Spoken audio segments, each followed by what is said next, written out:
Guys, ang sarap ng adobong sitaw with pork pa. Magluto na ta. Tara! Pork belly ang main protein ng ating recipe. Hiwain lang ng ganito kaliit.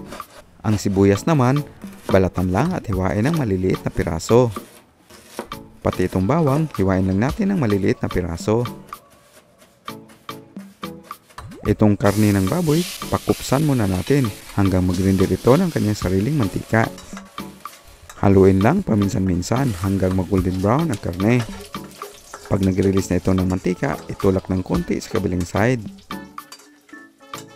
Ilagay na natin ang hiniwang sibuyas at igisa natin ito ng ilang segundo. Igisa na rin natin ang hiniwang bawang ng ilang segundo or hanggang mabango na ito. Paghaluin natin ang aromatics at karne para mabango ito bago natin timplahan ng soy sauce. Maglagay tayo ng konting sugar to balance the taste.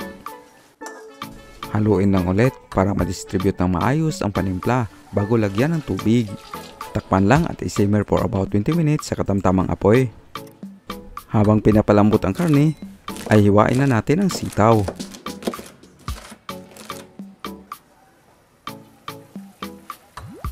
Binuksan ko na at tinangnan ito at nasa tamang lambot na ang karne.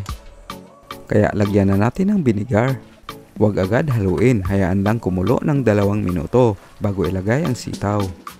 Haluin lang natin to para evenly cook ang mga sitaw.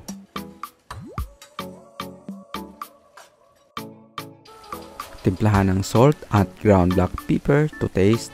Haluin ulit para ma-distribute ng maayos ang panimpla. Hindi tayo gumamit ng MSG o Magix dito sa ating recipe, pero kung gusto niyo lagyan ay pwede. Masarap ang sitaw pag hindi ito overcook, kaya hanguin na natin. Patuloy pa kasi ito maluluto sa init nito. Ganito lang kadali ang version ng ating adobong sitaw with pork. Subukan mo itong lutuin para talagang matikman mo ang sarap nito.